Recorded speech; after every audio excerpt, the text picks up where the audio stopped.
Hi, this is Quinn, and welcome back to QuinTech.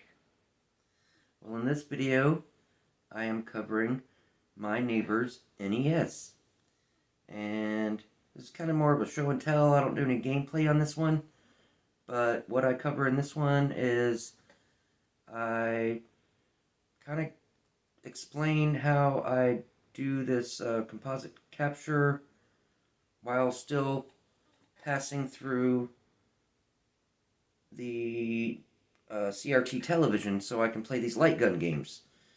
So it took a lot of thinking, but I explained it in the video. I'm not going to go too in depth about this explanation, but I show all the cords I use, how I plug them in, what I had to do, how I had to think about it to figure out how I could play the light gun game on the CRT, because you can only play these old classic light gun games on CRTs, but still get a quality capture on my computer. So I go kind of in depth on that and show how I show the two different scenarios, one with the mono input and one with the stereo input.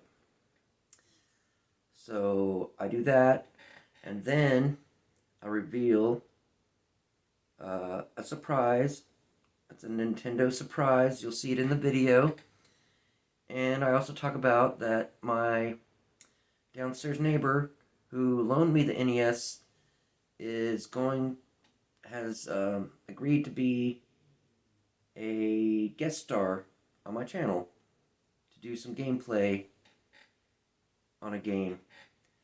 And I don't want to give anything away. I don't want any spoilers here in the intro, but that's what I talk about in this video.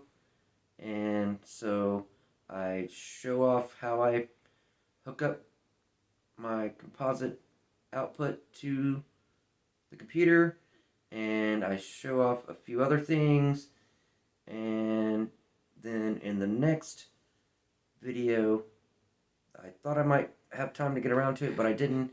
In the next video, I'll be showing some gameplay off. So I hope you're enjoying yourself. I hope you're enjoying my content. Thank you for coming back to my channel. I hope you are having a great night.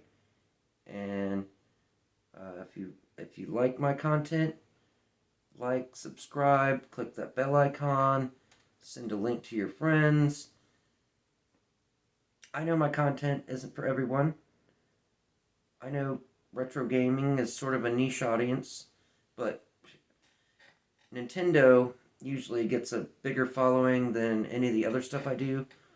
I'm more of a Sega Genesis guy, but a lot of people there's so many original Nintendo NES systems out there in the world that way more people are familiar with the NES than probably any other retro gaming system out there. So maybe I'll get a lot of hits off of this. I don't know. But anyway, I'm just doing this for fun. If you don't like it, you can turn it off. If you do, continue to watch. Every video I do, like I say, is a journey. And this is my journey, and my journey took me to this place to explore this NES and figure out how to capture quality video for you guys to watch on a later video. Alright, well, thanks for coming along. And again, I really appreciate you. Thanks for coming. And you have a good night. And without further ado, let's move along with my latest video. Good night. Hi, this is Quinn, and welcome back to QuinTech. Well, in this video, I'm going to be re-exploring my neighbor's NES, Nintendo Entertainment System. So, in this video, I'm going to show off a few things. One, I want to show all these cords and how I actually am like patching them through to get them to be able to capture the composite footage. And another thing I'd like to show is this Zepp Old Smoky.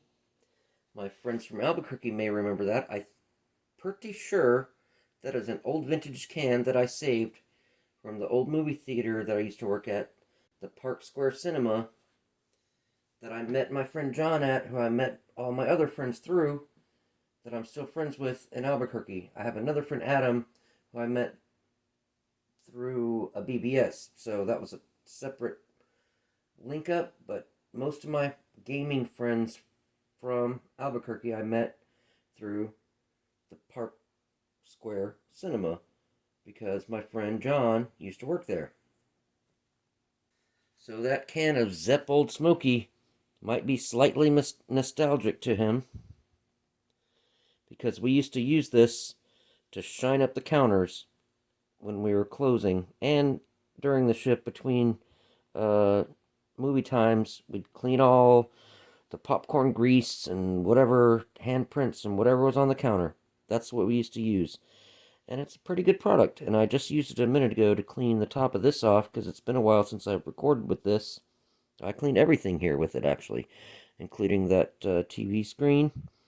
Because this had a lot of dust build up on it, because it's been a couple of months since my last time that I showed this Nintendo off. But the other thing I wanted to show was all these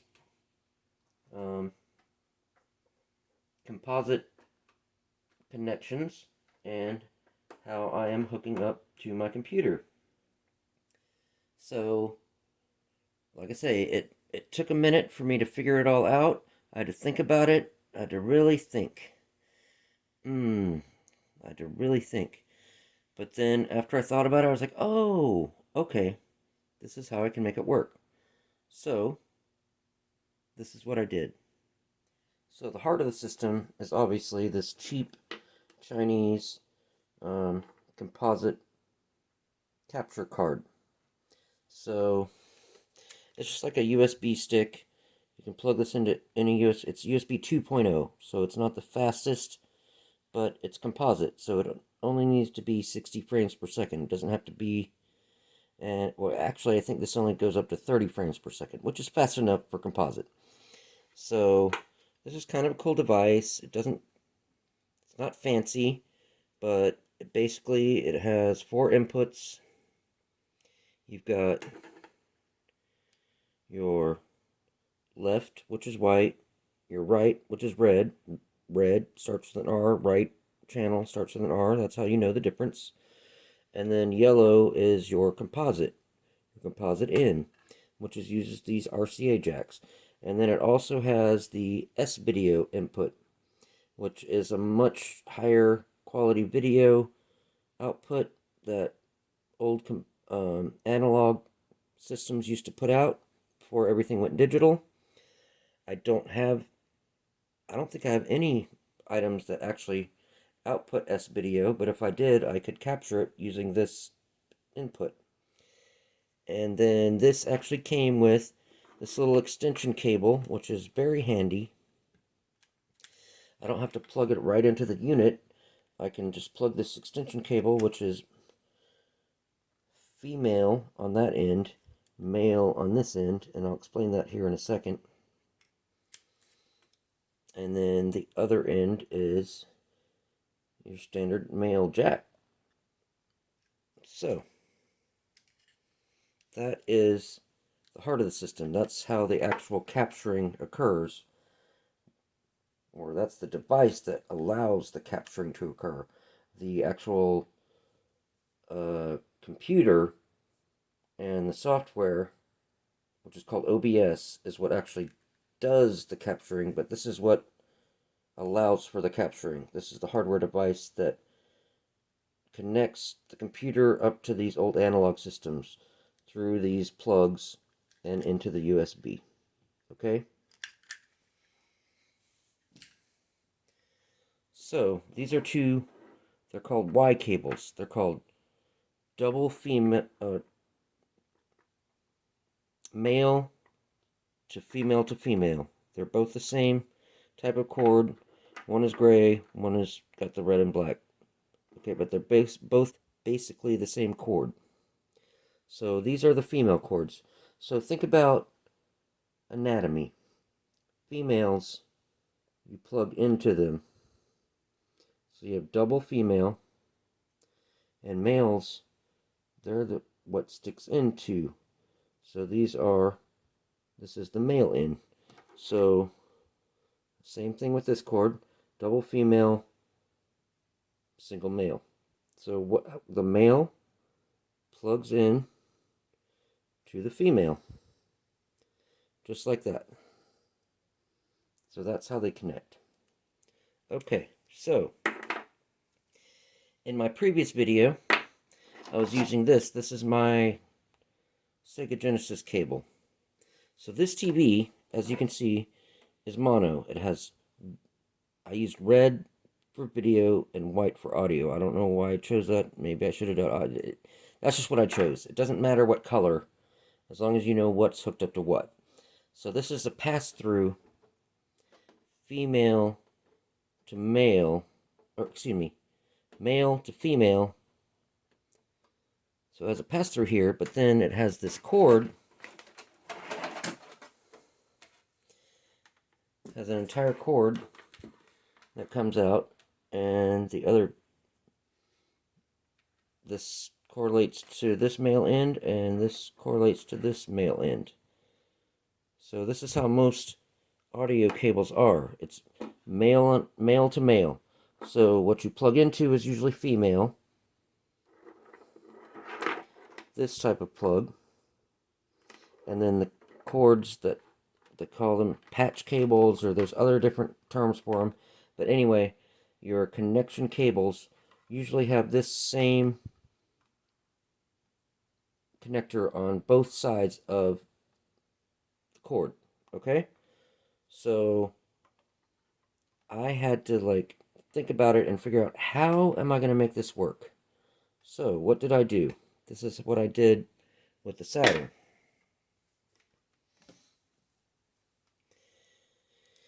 This is mono. The Saturn is in stereo. So this end plugged into the back of the Saturn, and then it output the video, and then the left and right audio.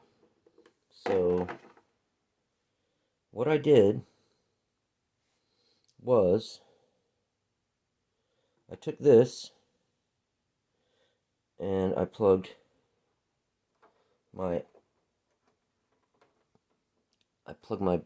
video to video, and then my left audio to mono audio, and then I didn't have a pass-through cable with female to female, so I used this Y connector, and I was like, well, they're both connected to each other, right? So I can just use this as a cable, right? So I plug this into this,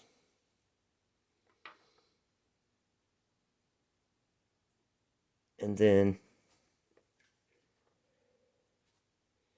and then I had to use this extension, male to male. I had to use this extra piece. This is where it got a little bit tricky. And I was like, oh yeah, I have this. So this male plugs into this female, which is just patching the right channel of the Saturn out to another female, but I need a male connection on the other end, right? So I use this, which is male to male, female to female, then male to male. They call it a gender bender. Well, there's actually little small things they call gender benders. That's just a little, you don't have to use all this length of cable, just a little small thing that just does it. Anyway, so then this is my capture card, right? So I've got my right audio in, from this cord, this pass-through cord, also comes with two male ends. The red is my video,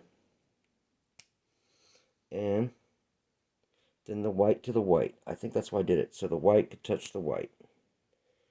Yes. Okay, so that's how I got, and basically all that's doing is, this puts out a mono signal, excuse me, the Saturn put out a stereo signal, and this pipes the left and right channel down to a single channel. No, that's not even what happened. I just, only the left channel audio actually goes into the television.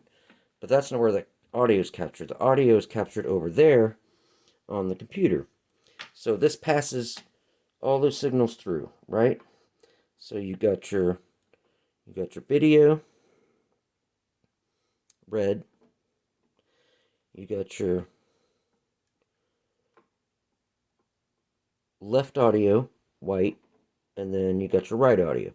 So the computer itself is still getting all three channels. It's getting the video and the stereo audio, right? And then this plugs in to the computer using the USB port. Okay, so I had to think about it for a minute tonight. It was a little bit easier after I already worked on this. So now I have to take the Nintendo, which is mono audio,